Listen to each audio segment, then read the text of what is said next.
Muchas gracias. En nombre de Dios de la Patria, se abre la sesión.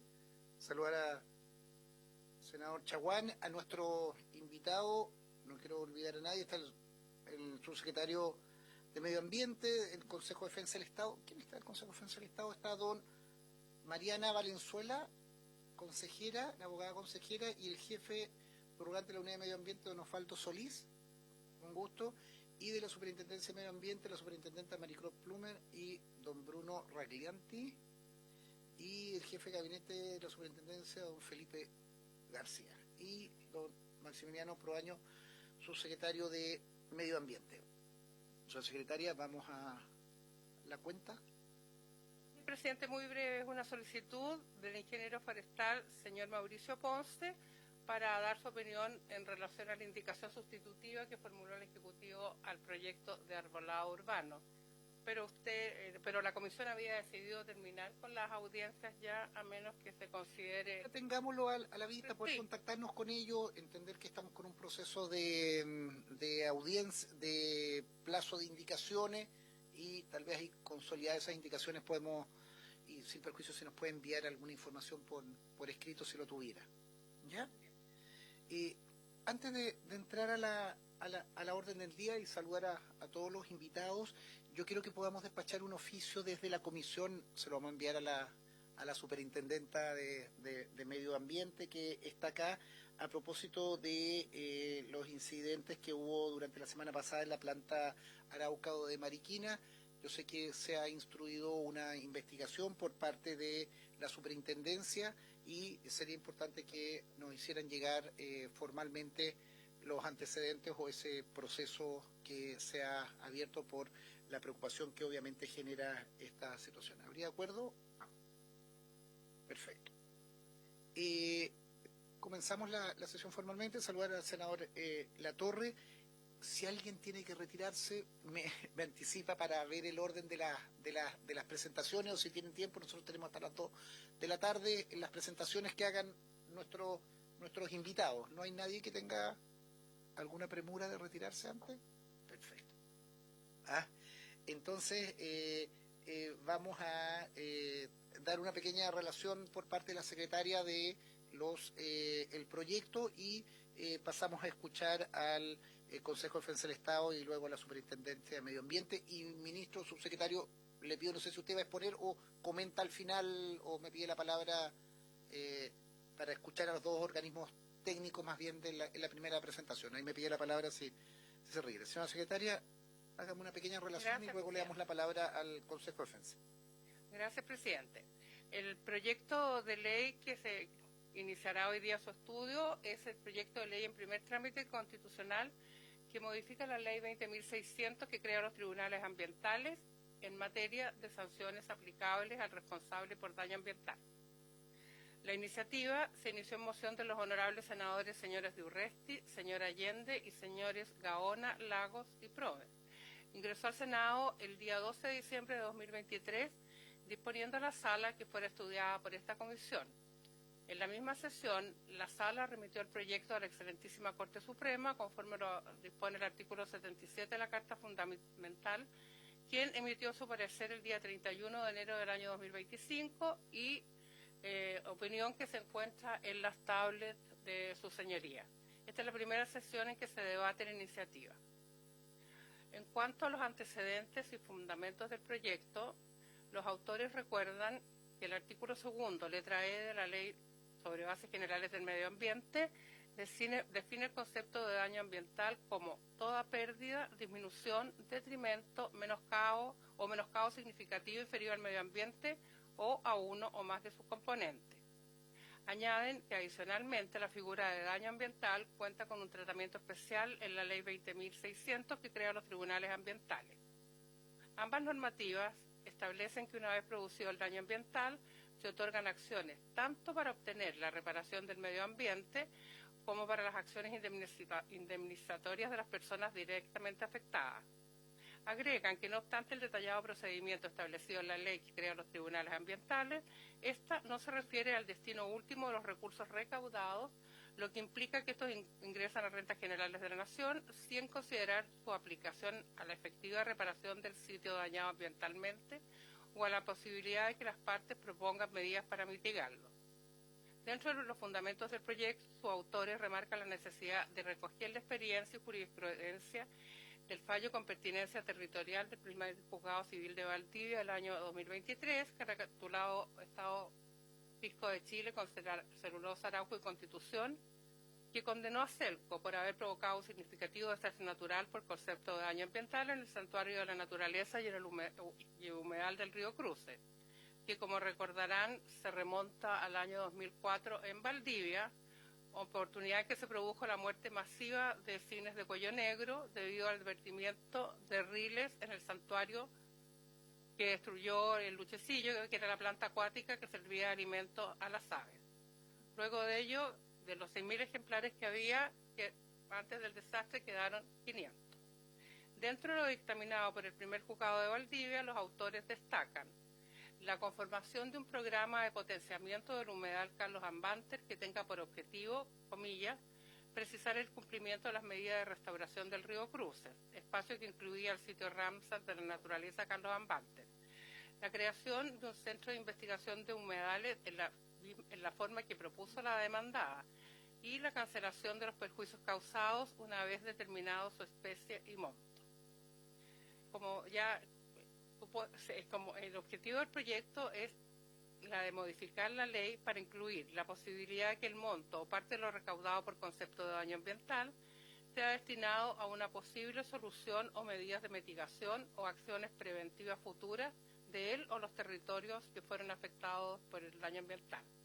En cuanto a la estructura del proyecto, este consta de un artículo único que agrega un inciso segundo final al artículo 44 de la Ley 20.600, por lo que esta comisión lo deberá analizar en particular y general a la vez. Eso es todo, presidente, en cuanto a la moción. Muchas gracias. Secretaria, le doy la palabra al Consejo de Defensa del Estado.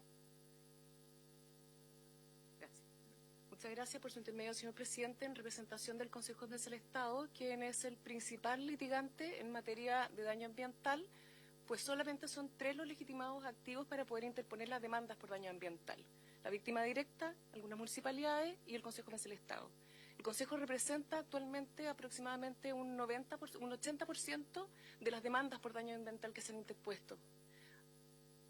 Desde que nosotros empezamos a interponer demandas incluso mucho antes de la nueva legislación de daño ambiental. Entonces, antes se interponían las demandas, como en el caso que se analizó como parte de la moción, ante los tribunales ordinarios. Por lo tanto, yo creo que hay que distinguir entre los tribunales ambientales y los tribunales civiles. ¿El monto de demandas que se han interpuesto aproximadamente lo tiene? Pero estoy hablando del 80% de las acciones. Entonces, como principales demandantes, tenemos un conocimiento bastante cabal del tratamiento que se le ha dado, no solamente por los litigantes, sino que también por los distintos tribunales, tanto en un principio por los tribunales ordinarios, como luego por los tribunales ambientales. Y aquí hay que distinguir qué es lo que ha dicho la ley respecto de de las acciones que se pueden interponer. Y si bien en un principio, cuando recién se publicó la ley 19.300, había una discusión si es que respecto de la acción del daño ambiental, de responsabilidad de daño ambiental y la indemnización de perjuicios.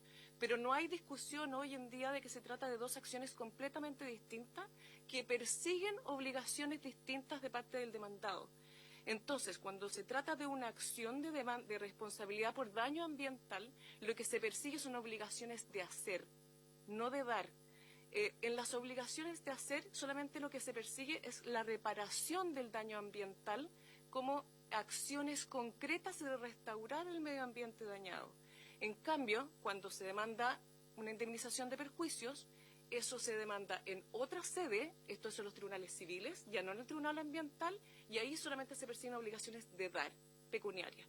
Entonces, si vamos a la ley 19.300, en el artículo 2, letra S, donde establece cómo se repara el medio ambiente, establece 2 posibilidades. En primer lugar, volver al medio ambiente dañado a la calidad similar que tenía antes de que se dañara. Si eso no es posible, entonces se deben de restablecer las propiedades básicas. Nada dice la norma respecto de qué ocurre cuando no es posible siquiera restablecer las propiedades básicas.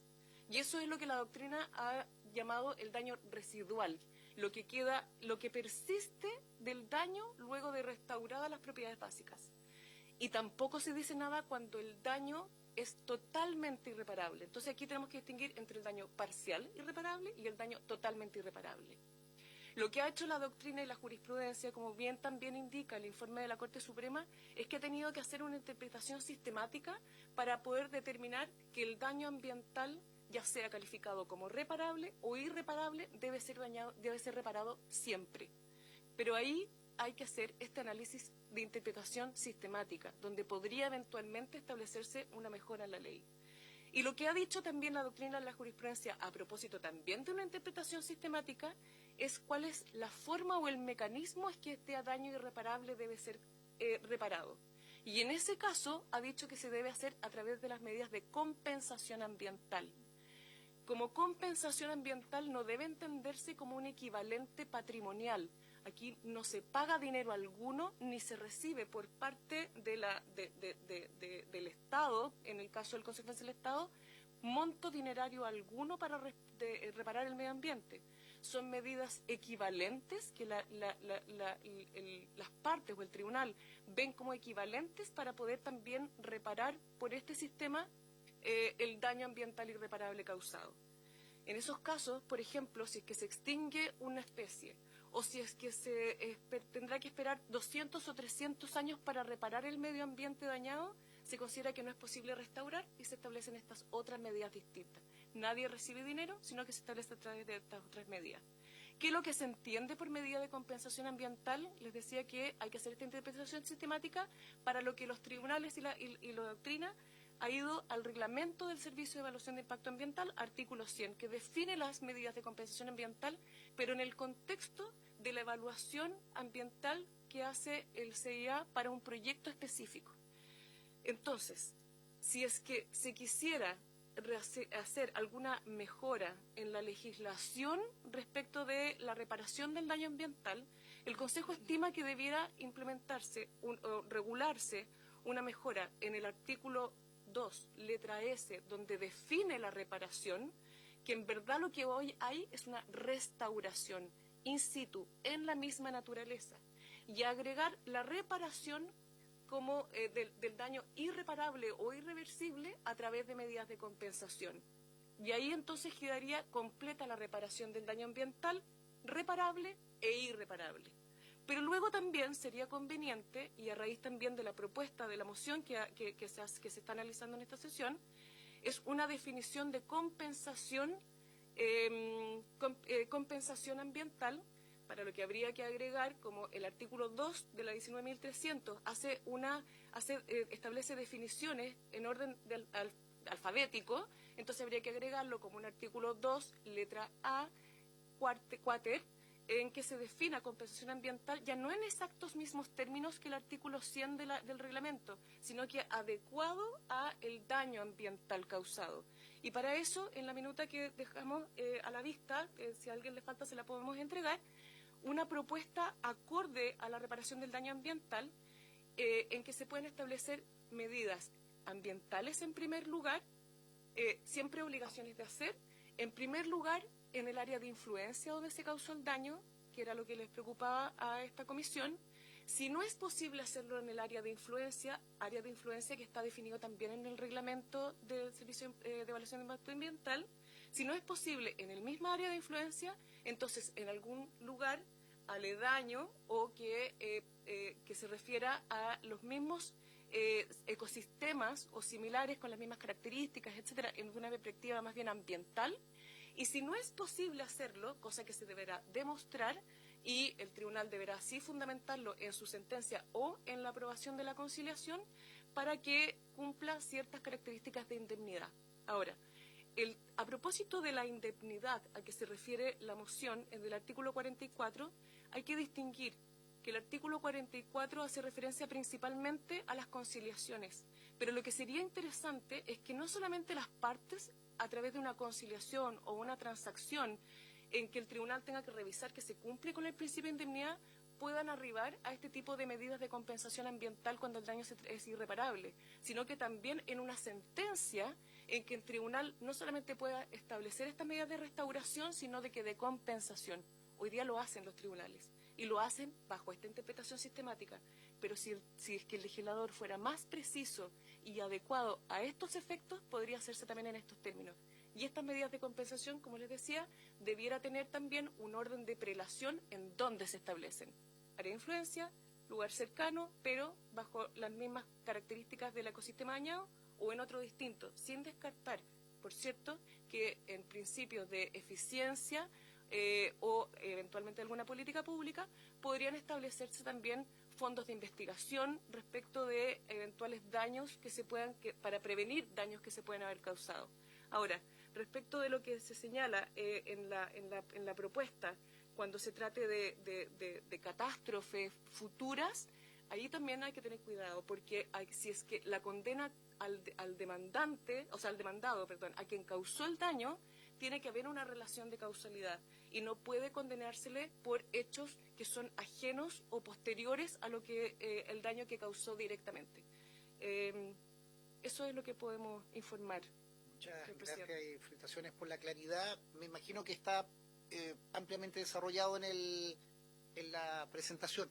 Solo como un tema, reiterar, agradecer la presentación. Algunas de las consideraciones que no están consideradas, valga la redundancia, es producto de las limitaciones que tenemos. Esto es una moción y no tenemos las facultades como mocionantes para establecer algunas atribuciones. Entonces, por eso me gustaría poder desarrollar esa última parte. Por eso no están consignadas en la moción, precisamente para que no sea declarada inadmisible. Pero ¿Atribuciones presupuestarias, dice usted? No, legales desde el punto de vista de lo que nosotros tenemos iniciativa de moción. Recuerda que tenemos ciertas limitaciones que nosotros no podemos establecer. Costos a la administración o establecer nuevas competencias a órganos de la administración. Tenemos limitación constitucional en la moción. Entonces, me parece muy bien y ahí le pediría al subsecretario que recogiera esa sutileza o esa acápite que señala el Consejo de Defensa del Estado, que creo que es muy fina pero precisa. Pero antes puedo aclarar, porque la propuesta del Consejo no comprende ninguna atribución nueva, ni tampoco ningún costo para nadie.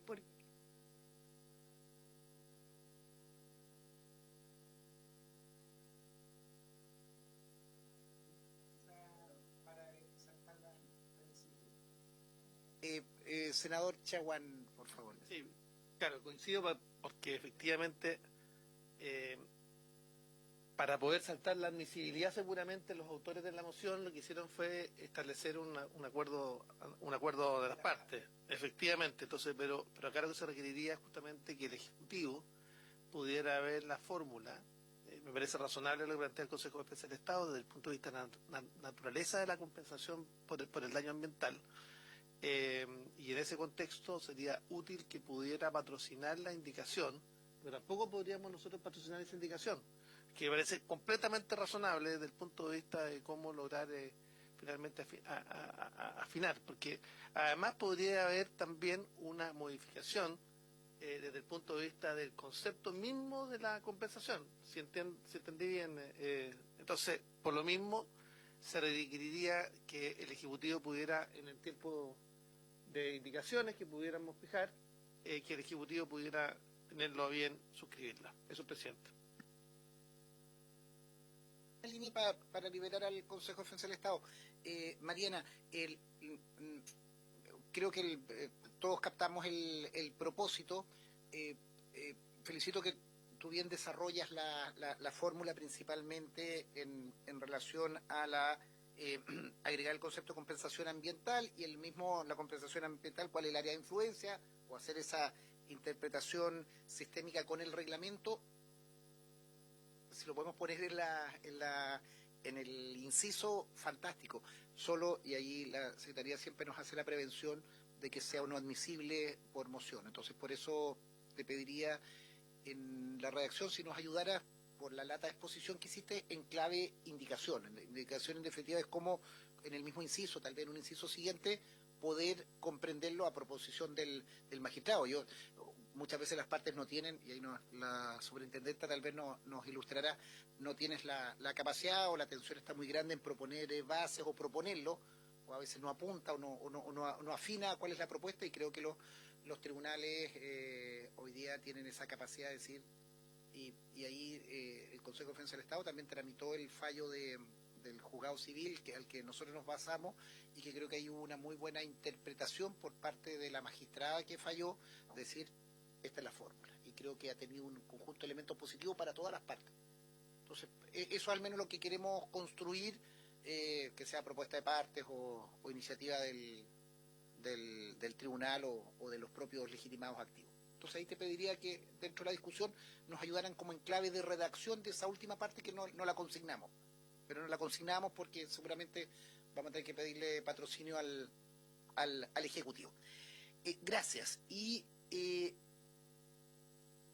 si les parece, la superintendenta de Medio Ambiente, y tal vez, ministro, al final hacer una referencia en lo que sea, bueno, ahí me pide la palabra. Superintendenta, escuchamos su planteamiento. Bueno, muchas gracias, presidente. Saludo a todos los integrantes, senadores, invitados.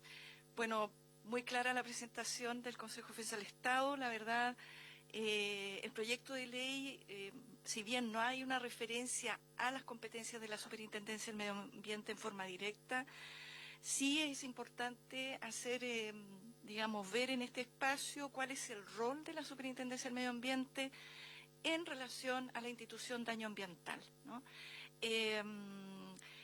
El daño ambiental en la ley de la Superintendencia del Medio Ambiente está reconocido expresamente como una causal de gravedad, ¿no?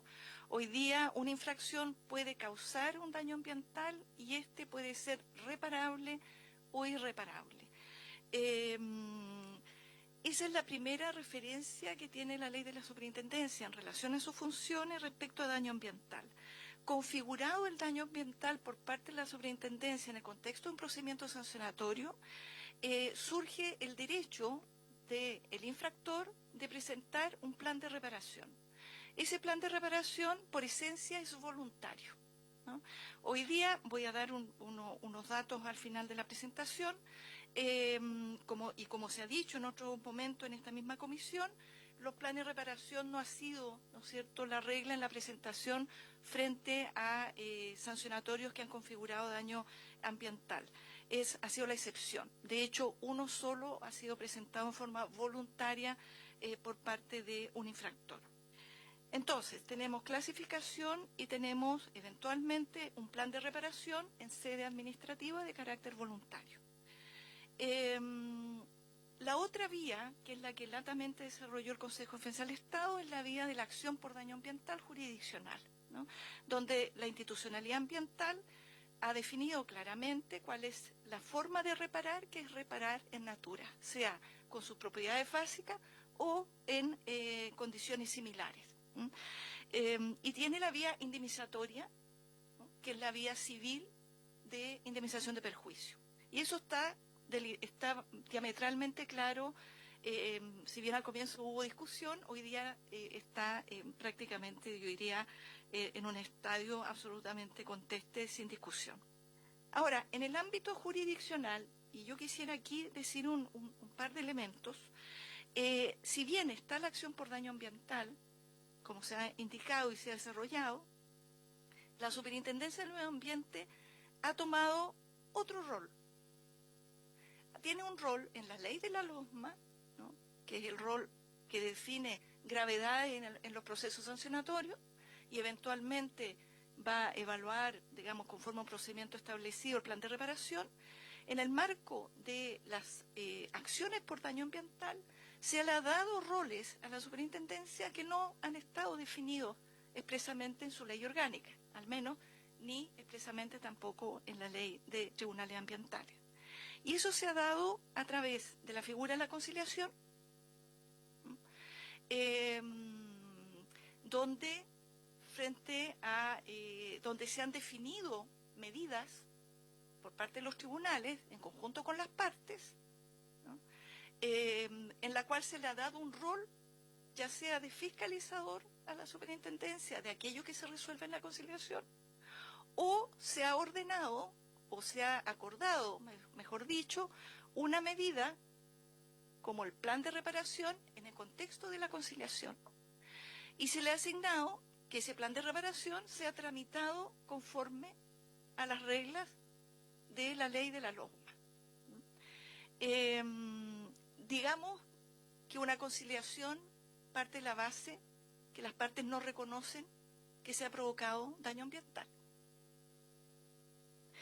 Y se ordena hacer un plan de reparación, o se acuerda un plan de reparación, que luego se pide a la superintendencia que lo tramite y que llegue, bueno, eventualmente a su aprobación si corresponde.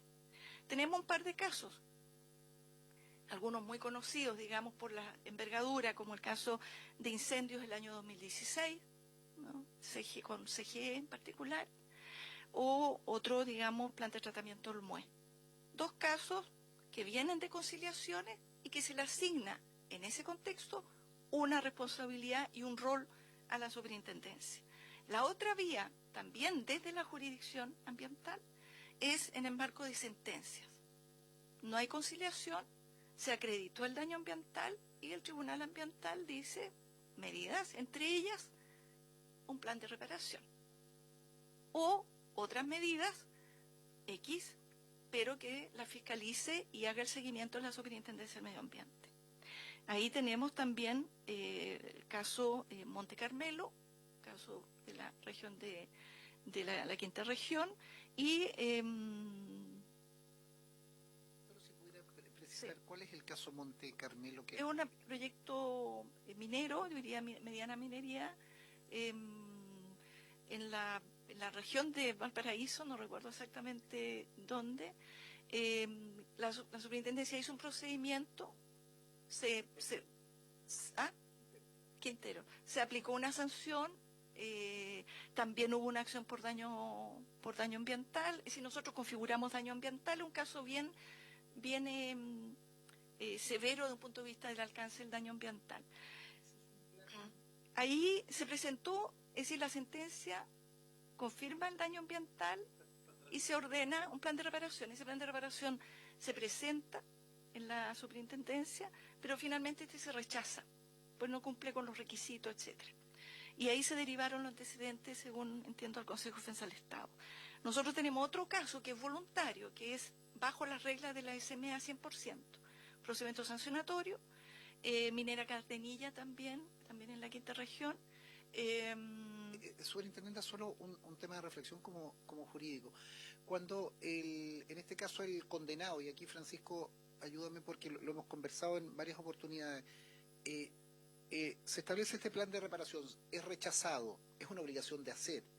¿Cómo el Consejo de Defensa del Estado, accionando, obliga, valga la redundancia, a hacer esa obligación de hacer que se niega en este caso el condenado? Entendamos que no se acepta el plan de reparación, ustedes lo representan, el Consejo de Defensa del Estado actúa, y cómo, ahí ayúdame Francisco, porque lo hemos conversado, en la obligación de hacer, porque te vuelves en un imposible. ¿Qué es lo que haces? Lo haces a tu costo y después repites contra la empresa, porque esa es una de las discusiones que también nosotros hemos dado muchas veces, que en las obligaciones de hacer te quedas con muy buenos planes de reparación que son teóricamente aceptados por todas las partes, hay satisfacción, hay voluntad de daño, pero o la empresa quiebra o descontinúa, y cómo tú coactivamente el Consejo de Defensa. Senador y Consejo de Defensa, perdón la interrupción, sí, Maricruz, pero es interesante. Respecto a una acción que emprendimos en la causa Chaguán contra ENAP, por la situación de daño ambiental provocada por ENAP en Quintero Puchuncaví, y donde ahí lo que hizo la Corte Suprema en un fallo establecer un plan de reparación para el sector, y nosotros recurrimos después de protección, por eso ante el no cumplimiento recurrimos nuevamente a protección, porque no hubo cumplimiento por parte de los estándares ambientales por parte de los organismos del Estado que estaban mandatados finalmente aquello. Entonces, mi pregunta es que recurridos de protección y habiendo cambio de integración de la tercera sala, por primera vez fue rechazado un recurso en esta dirección, señalando que el Estado ya había tomado providencias en circunstancias de que no lo había hecho. Entonces, mi pregunta dice relación con cómo logramos finalmente que un plan de reparación, cuando el fallo del recurso de protección inicial, que fue el que encabezó, luego se pusieron otros 12 recursos de protección a esa misma causa, que logró un fallo que alguien podría decir que ultrapetita, pero bueno, que la Corte fue que estableció justamente el plan de reparación, ¿quién finalmente es responsable que ese plan de reparación se cumpla? Porque el fallo no fue tan explícito en términos de entregarle la facultad o a la superintendencia o a alguien en particular respecto al seguimiento. Entonces mi pregunta razonable es ¿quién se hace cargo finalmente del tema si después cuando recurrimos nuevamente por incumplimiento del plan de reparación ante la misma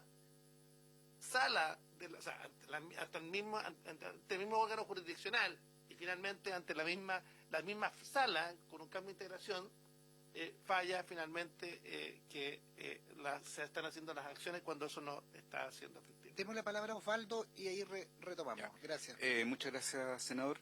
Bueno, yo voy a tratar de acotar, hay que distinguir las distintas sedes. No es la misma la sede de daño ambiental que la sede netamente infraccional, que es la que ve la superintendencia, o la sede de protección o de cautelas de garantías constitucionales.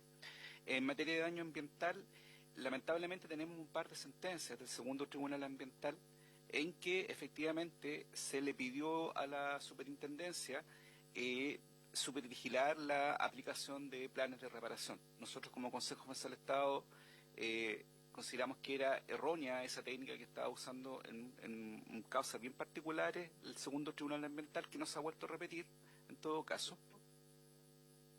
No, ese plan de reparación, el cumplimiento tiene que ser supervigilado por la parte demandante, con auxilio eventualmente de los órganos de los servicios centralizados del Estado.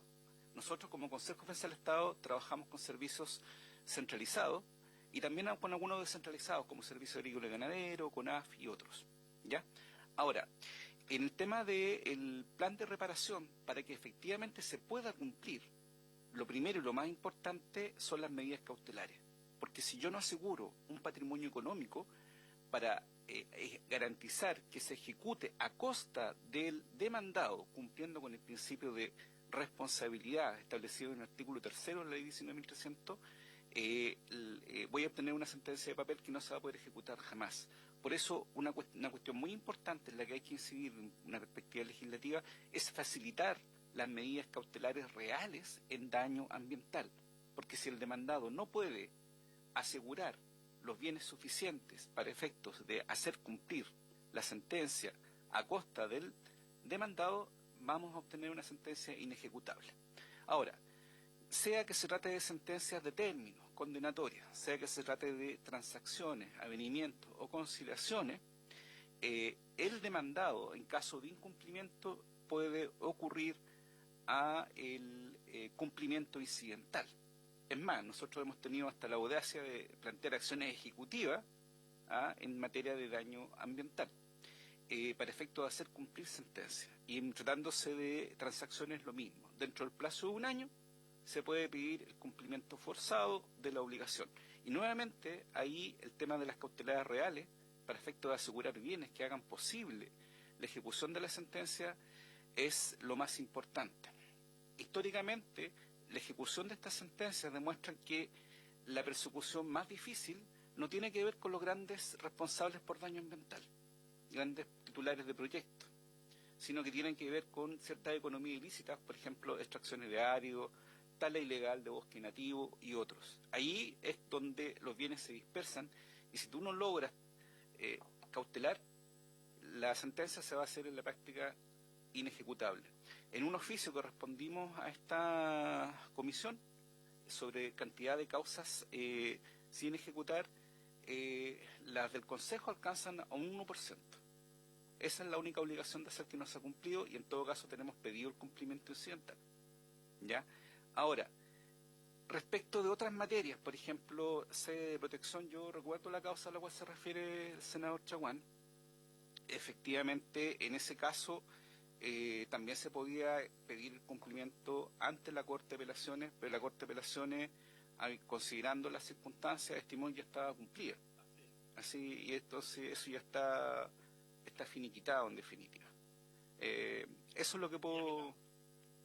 Y la Suprema lo confirmó. Vale, Exacto. vale, gracias por la nada, discusión. señor. Perdone, Marie-Claude, que No. la idea en este debate es más que el texto. Creo que los dos organismos que están presentes, ustedes con su lata experiencia de tramitación, han podido ver las partes bondadosas, pero también las dificultades de los distintos proyectos. La idea es poder entregar una herramienta para que los tribunales tengan esas facultades. Marie-Claude, perdona, continúo. No, gracias.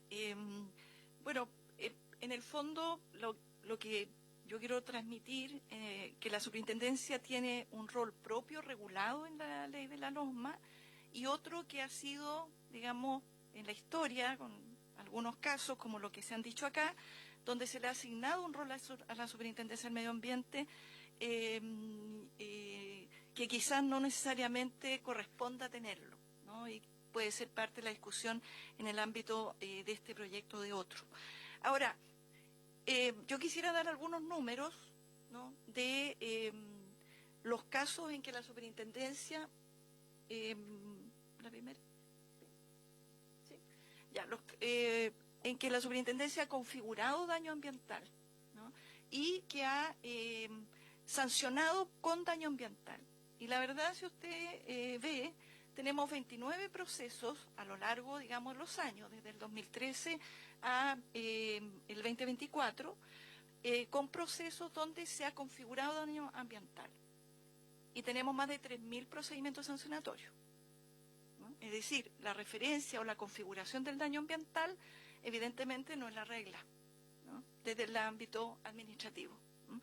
Y es un aspecto que implica un análisis mayor de un punto de vista técnico en la configuración del daño ambiental, y esto no solamente por las exigencias legales, sino también por las propias exigencias jurisdiccionales, tanto previa a la reforma como ya con tribunales ambientales vigentes, donde la mayoría están proyectos mineros, pesca, pero es un número bastante restringido, acotado. Y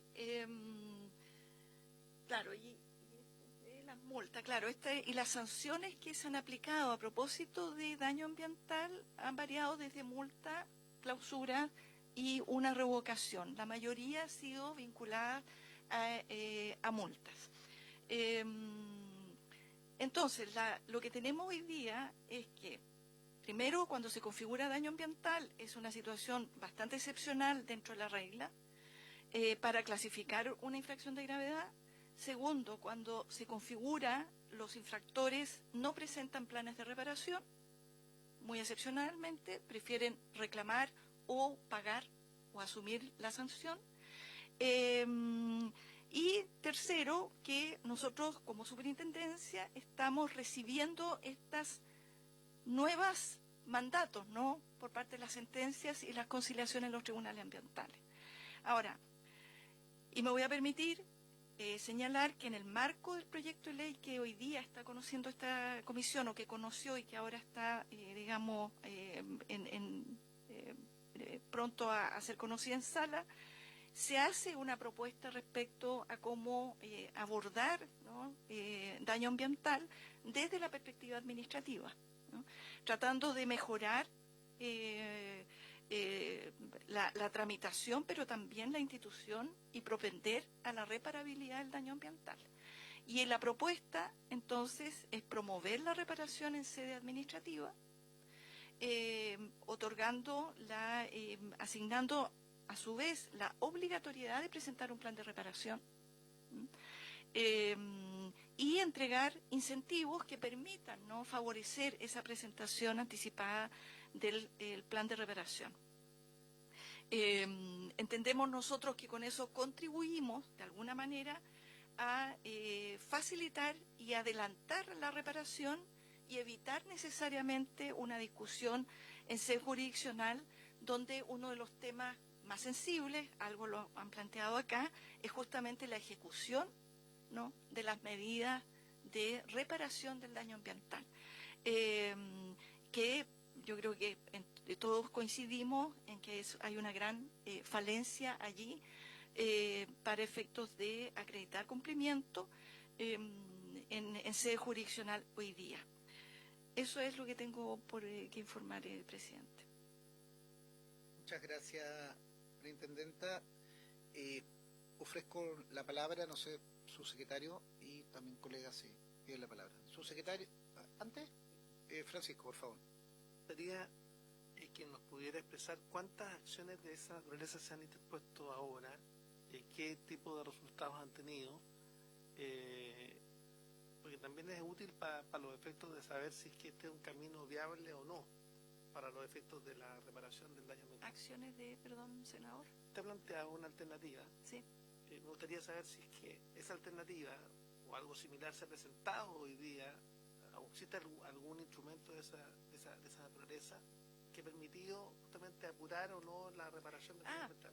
Bueno, en el contexto de la ley hoy día, como está, hemos tenido solo un plan de reparación presentado voluntariamente, luego determinado un procedimiento sancionatorio que culminó con, digamos, la configuración de la infracción con daño ambiental, que es el caso de Minera Cardenillas. Por eso, y ahí...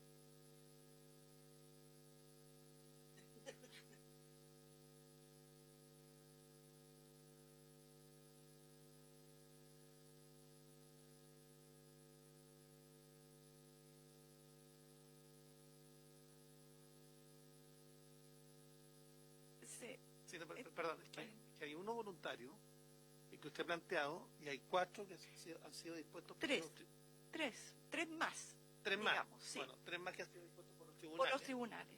Pero que no es una medida que va en la dirección correcta. De hecho, yo he sabido de varias empresas que quieren someterse a un sistema de cumplimiento y han tenido dificultades en los procesos. Entonces me gustaría saber cómo se puede apurar, porque si estamos buscando reafirmar un proceso que ha sido lento, engorroso y que no ha logrado el objetivo, entonces... Sí, efectivamente, entonces tenemos 1 voluntario, 3 vía jurisdiccional, pero, claro, hoy día lo que se ha identificado es que el incentivo, entre comillas, que plantea la ley de la superintendencia para presentar planes de reparación, se entiende que no ha sido, ¿no es cierto?, lo suficiente que promueva la presentación de un plan de reparación en sede administrativa. Por eso se prefiere, por parte del infractor, reclamar o derechamente pagar la multa, ¿no?, que ha pasado. Ahora, el plan de reparación es distinto y quizá ahí hay una confusión a lo que dentro de la ley de la superintendencia son los programas de cumplimiento ambiental, que es el instrumento más recurrido por parte de los titulares que son sometidos a un procedimiento sancionatorio y cuyo objetivo no es la reparabilidad ambiental, sino es el cumplimiento de normativa infringida. Y ese instrumento, digamos, y lo ha sostenido la Superintendencia del Medio Ambiente, lo hemos sostenido firmemente también en el marco de la misma reforma de la LOSMA, que son 2 instrumentos separados porque su naturaleza es distinta, ¿no? El plan de reparación y el programa de cumplimiento.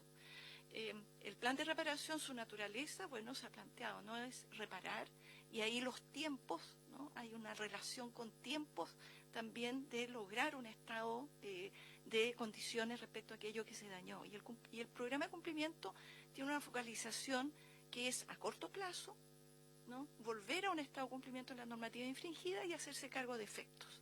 Son 2 instrumentos distintos con incentivos actuales en la LOSMA que son distintos, mucho más atractivos los programas de cumplimiento, porque finalmente se pueden presentar luego que se formulan cargos y si se ejecuta usted no tiene sanción.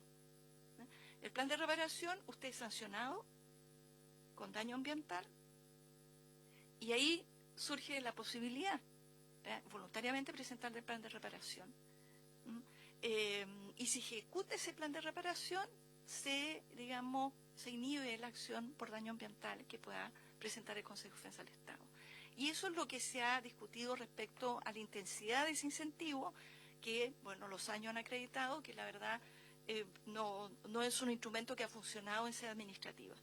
Y de ahí la reforma que se propone en el sentido de hacer, dada la envergadura de lo que se causa, ¿no?, el daño ambiental, promover su obligatoriedad, pero con incentivo a su presentación anticipada, rebajas en las multas y propender entonces a una reparación anticipada y en sede administrativa del daño ambiental, y eliminando el trámite del Servicio de Evaluación Ambiental, que hoy día se aplica, y dejar aquello en la Superintendencia del Medio Ambiente con eventualmente informes de otros servicios. Gracias. Mariana, por favor. Sí, perdón. Muchas gracias. Lo que pasa es que me gustaría hacer una precisión porque, si bien es cierto, como dice la superintendenta, efectivamente, el segundo tribunal ambiental tuvo hasta hace un tiempo atrás la práctica de, en algunos casos, solicitar que las partes condenadas presentaran un plan de reparación ante la superintendencia, no así el tercer tribunal ambiental, que siempre solicitaba que se propusiera un plan de reparación para ante el mismo tribunal, quien debía aprobarlo, hacer el seguimiento y seguir hasta su total ejecución. El segundo tribunal ambiental, hasta el caso Monte Carmelo, como bien señalaba también la superintendenta, solicitaba a la superintendencia que aprobara un plan de reparación, pero en el caso Monte Carmelo la superintendencia rechazó el plan de reparación. Entonces se produjo una situación bien compleja, porque ya el plan de reparación que debía presentar fue rechazado y se genera un loop que eventualmente puede ser infinito. Por lo tanto, desde ese caso, y por ejemplo, en el caso Gallardo Tapia con la Municipalidad de Nogales y en el caso Estado de Chile con Inversiones Lampa, SPA y otros, el segundo tribunal ambiental desde entonces sigue la misma lógica y el mismo criterio que el tercer tribunal ambiental, es decir, que presenten el plan de reparación ante el mismo tribunal ambiental. Respecto del primer tribunal ambiental, no hay casos todavía. Recién hay un caso en que se condena a la parte demandada a presentar un plan de reparación, y es un único caso porque el primer tribunal ambiental se implementó muy posteriormente a los otros dos tribunales, y además es un tribunal que propende muchas las conciliaciones, y en esas conciliaciones también se establecen las medidas de compensación, etcétera. El caso último que fue muy exitoso, que era muy complejo, es respecto al caso de las tres mineras por el acuífero de Monturequi y Tilopozo. Que era muy difícil ese caso, y se llegó a una compensación ambiental que el mismo tribunal también resaltó, porque se establecieron medidas incluso ex situ para poder también mejorar toda la red de humedales de toda la zona. Entonces, eso es lo que quería decir, que creo que la reparación del daño ambiental que siga radicado en el Consejo, creo que es un éxito, ha tenido buenos resultados, y lamentablemente creo que no ha tenido buenos resultados ante la superintendencia, porque además nosotros tenemos también hoy día la superintendencia se puede presentar planes de reparación voluntario en que hay ciertos incentivos, y así todo ha habido un solo caso que no fue tan exitoso como el caso de Cardinilla, y Osvaldo aquí me va a complementar. Un poco para que le quitamos la palabra al subsecretario. Vamos a tener abierta la discusión, creo que ayuda. Le damos la palabra al subsecretario y le pediría ahí, Mariana, si nos pudiera indicar el fallo ese esa reparación ex situ, creo que me parece interesante. Sí, si pudiera, es una conciliación, pero si nos pudieras dar la identificación para poder tenerlo a la vista. Subsecretario, ahora le quitamos la palabra. Claro, es la D12 del 2022 del primer tribunal ambiental de Antofagasta, senador. Ahí en la Secretaría si nos puede tener a la vista esa conciliación, que me parece interesante por la referencia de ex situ del sistema de humedales. Creo que es importante, sobre todo con lo que se viene del Plan Nacional del Litio y la intervención de los humedales antondinos. Creo que va a ser recurrente. Subsecretario, ahora no le quitamos la palabra. Muchas gracias, presidente. Por su intermedio saludo también a los senadores, a todas y todos los presentes.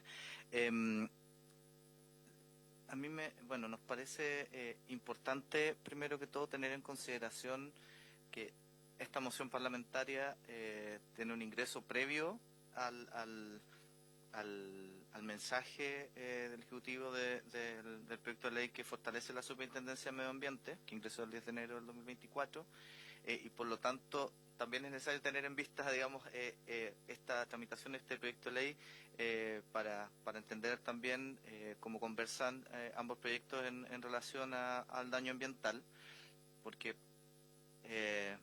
por ejemplo, el proyecto de ley actualmente en tramitación en esta comisión también establece la obligatoriedad de los planes de reparación para infracciones sancionadas con daño ambiental.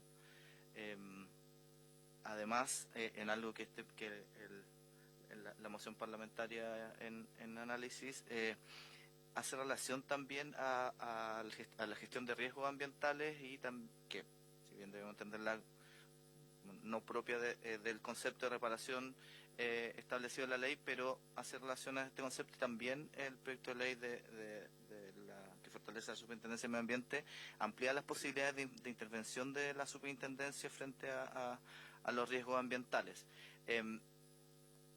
Lo que en términos generales me interesa señalar es que por la relevancia de la reparación del daño ambiental de manera efectiva y de manera inmediata o lo más próxima posible a la ocurrencia de a nosotros nos ha parecido necesario fortalecer y, digamos, de alguna forma fomentar que la sede preferente de reparación del daño ambiental sea la sede administrativa, la vía administrativa. Por eso en el proyecto de ley de la Superintendencia se genera esta obligatoriedad del plan de reparación y ya no la voluntariedad, que entendemos que además se genera un beneficio de disminución en la multa, también se simplifica de alguna forma también con la salida del rol que juega actualmente el Servicio de Evaluación Ambiental en estos planes. Entonces, me parece, digamos, para el análisis de esta moción parlamentaria, quizá por un lado ver cómo conversa y quizás qué cuestiones se pueden seguir o incluso presentar en el proyecto de ley de fortalecimiento de la Superintendencia de Medio Ambiente, y sí analizar con mayor profundidad. Creo que se han levantado aquí elementos muy importantes respecto a cómo la reparación del daño ambiental en vía judicial sí genera una serie de inconvenientes en cuanto a la aplicabilidad o la efectividad propiamente tal de la reparación. También algunos ajustes de definiciones, como los que ha planteado el Consejo de Defensa del Estado, que me parece que son bastante atendibles y que por lo tanto requerirían un análisis mayor también de cómo regular o fortalecer de mayor manera, o las distintas interpretaciones que ha habido también desde los tribunales ambientales, y por lo tanto más bien por un lado fortalecería y creemos que esa es la vía, que la sede preferente para la reparación del daño ambiental sea la sede administrativa, y que posiblemente a través de esta moción se pueda trabajar con un mayor análisis también cómo se van abordando los distintos problemas que tiene en la vía judicial la reparación del daño ambiental en la actualidad, en nuestra regulación.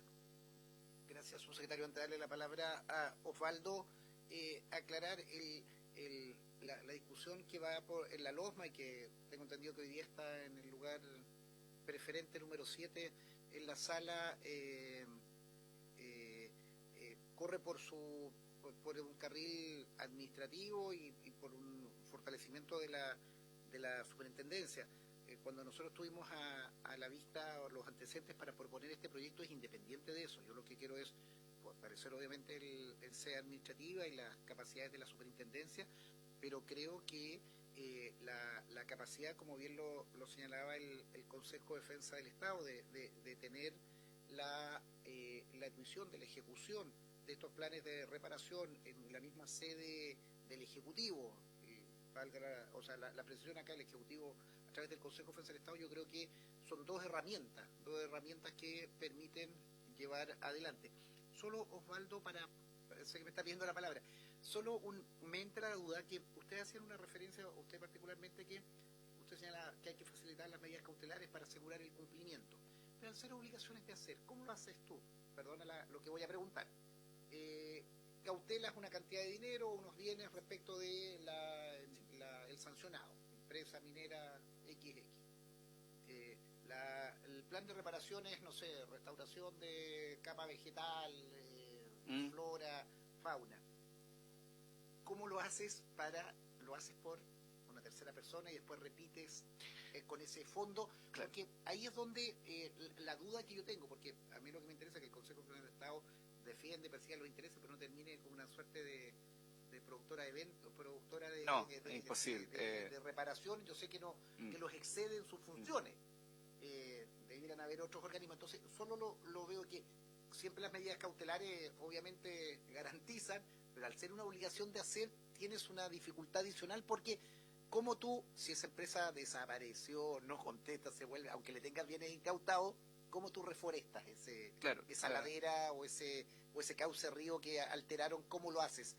¿Lo haces con una tercera persona, con los fondos de esa por un tercero a costa del deudor? Es la típica respuesta civil, pero aplica perfectamente. Eso quiere decir que los bienes cautelados se realizan, el dinero se imputa a un tercero, probablemente elegido por licitación, para efecto de que lleve adelante la restauración con la supervigilancia de los servicios con competencia ambiental sectorial que corresponde.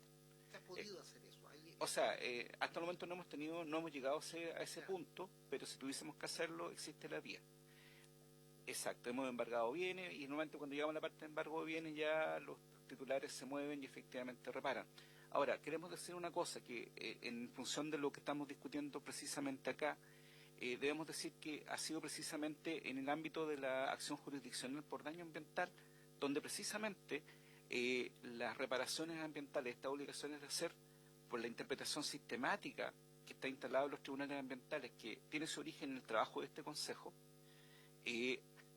las medidas de hacer se están quedando no solamente en el área afectada, en los territorios contiguos, sino en las regiones, ¿ya?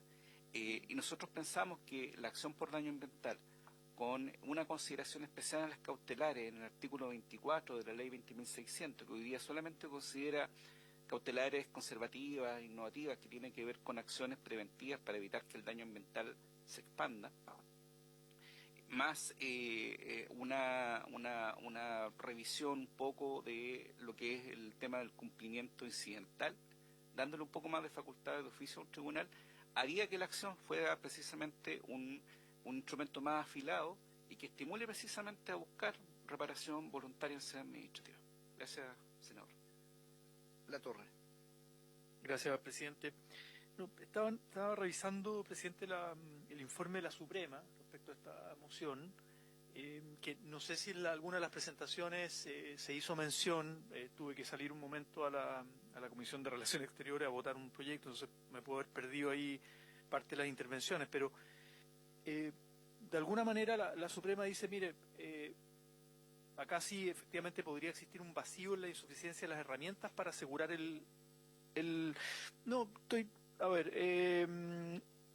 dicen, donde sí podría existir un vacío en la insuficiencia de las herramientas para asegurar el cumplimiento de las medidas de reparación que se ordenan. Y se menciona que un proyecto que podría fortalecer la institucionalidad ambiental propone modificar el artículo 45 de la ley 20.600 para que los tribunales puedan realizar de oficio el seguimiento y ejecutar las resoluciones, lo que podría mejorar los estándares de protección ambiental. En el fondo dicen que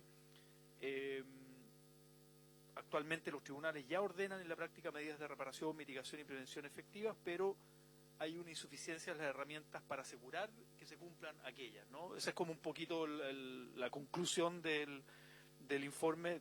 Si me corrigen los invitados si están de acuerdo o no.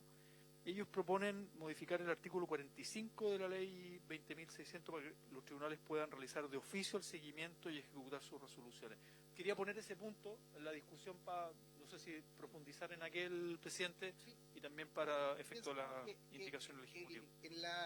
en la página, por eso pedí imprimir el informe. La Corte Suprema hace incluso un comparado, nos ayuda con un texto vigente y la propuesta como para sugerir lo que señala el senador. Perfecto. Mariana y Mariclot. Muchas gracias, presidente. Como se habrán dado cuenta de esta discusión, tanto del informe de la Corte Suprema como también en la minuta que nosotros acompañamos, en la práctica, y creo que también lo dijo la superintendenta, en la práctica la discusión o la acción de reparación del medio ambiente se ha ido complementando con una interpretación bastante sistemática y con una práctica jurisprudencial que ha ido llenando algunos vacíos.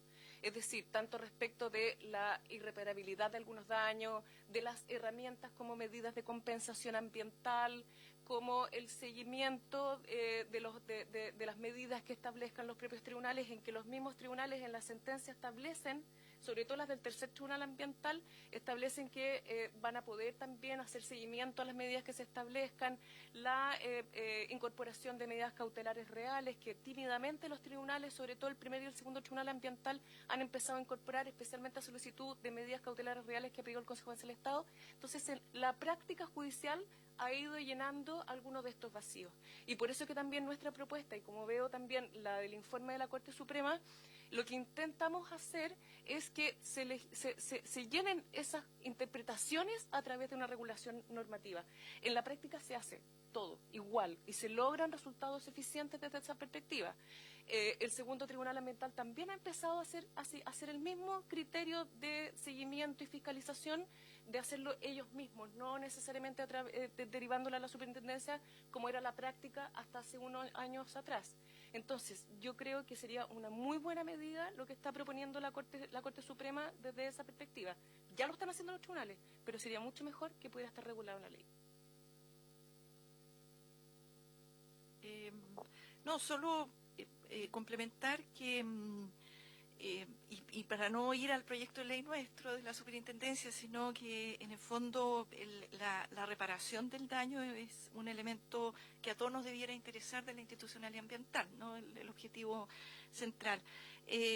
Nosotros el último caso que tenemos respecto a que nos solicita, ¿no?, un rol de aprobación del plan de reparación en el marco de una conciliación es el año 2023. A través de la planta de tratamiento Olmué, donde se le da este rol a la superintendencia y por lo tanto, claro, una mejora legislativa donde se diga en forma expresa, primero que separar estos roles, ¿no?, que evitar remitir a la superintendencia y clarificar ahí los roles y también la forma de ejecución y de exigir el cumplimiento de una sentencia de reparación o los términos de una conciliación. Yo creo que contribuiría a la mejor, digamos, aplicación y a las definiciones de roles. Es importante la técnica y la incorporación legislativa porque los tribunales ambientales van cambiando, ¿no?, y sus integrantes van cambiando y por lo tanto lo que puede ser hoy día el tercer tribunal ambiental no asegura que después de 6 años con otros ministros mantenga el mismo criterio. Por lo tanto, la claridad de la legislación es fundamental y a veces plantearlo en nuestra cultura, además normativa, es mejor que quede por escrito en la ley, que quede a la interpretación, que más aún en tribunales que van cambiando habitualmente, las interpretaciones van cambiando.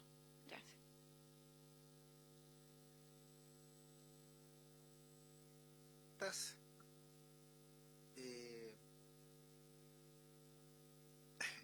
A ver, resumamos como los compromisos. Yo lo que le pediría ahí a Mariana y al Consejo, si nos ayudara principalmente en la primera referencia que ustedes hicieron sobre el daño ambiental, principalmente Correcto. Si nos ayudas como en verbalizarlo como indicación, toda vez que tenemos que ver si son admisibles o no, cómo poder hacerlo. Segundo, creo que está interesante la referencia que hace en una de las páginas la Corte Suprema, quien hace esta referencia al artículo 45, que también es una fuente discusión. Tercero, yo creo que sería importante, subsecretario, que dejáramos también en la historia de la ley la discusión, claridad respecto de lo que ya reforzamos en la LOSMA, que creo que hay consenso, pero correr por cuerdas separadas y también considerando que incluso es anterior, van dos facultades, dos capacidades que tengamos de reparación de daño ambiental. Y ahí, Mariana,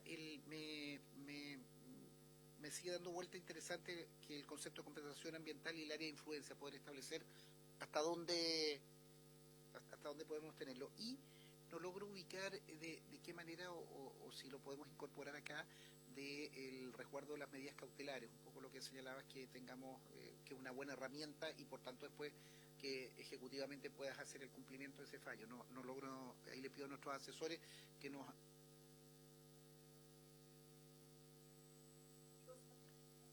Sí, Mariana, que ahí lo que le solicitaría que todo esto, como este es un debate que apasiona y que la mayoría somos abogados y empezamos a precisar normas, tenemos que traducirlo en texto. Entonces, ustedes están invitados ahí a la Secretaría, sin que los invitemos, digamos, me gustaría contar con ustedes, o de sus superintendentes más complicado, pero algunos de sus asesores que estén presentes para esta discusión, para ayudarnos a redactar la norma donde corresponda. Pero creo que coincidimos en donde hay dificultades y donde creo que también hay un consenso de que nos permite tener una mejor legislación. Y ahí, insisto, ayúdenos en clave indicación para que el argumento que ustedes tienen sirva de base, de pretexto, de fundamento, pero tenemos que ver el texto. Si no hay más preguntas, es de artículo 1, lo vamos a votar en general y particular, por lo mismo va a ser más corta la tramitación y por lo mismo debiéramos reforzar una buena redacción que excede ese artículo. Podemos hacerlo con un inciso siguiente o tocar el 45, ahí también veo que están los asesores acá. Claro, con letras o alguna fórmula que nos permita avanzar en eso.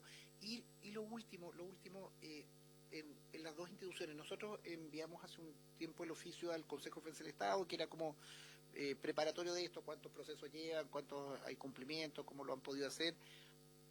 La superintendente también hace algunas referencias, el senador Chaguán hacía esa referencia de una vuelta con el loop completo. Yo creo que tenemos que buscar cómo evitamos eso, y sobre todo si los tribunales en este caso tienen estas facultades de a petición de parte, pero también por iniciativa, creo que tenemos una mejor legislación. Vale, si no hay más preguntas, agradecer a nuestros invitados. Quedan cordialmente invitados para las próximas sesiones, cuando tengamos ahí, pedirle a la Secretaría que los invite, o Mariclot, si hay inconveniente por usted, envíe a los asesores o a quien sea. Y el Consejo de Defensa del Estado también, encantado de estar acá. Muchas gracias. Habiéndose cumplido el objeto de la sesión, se levanta.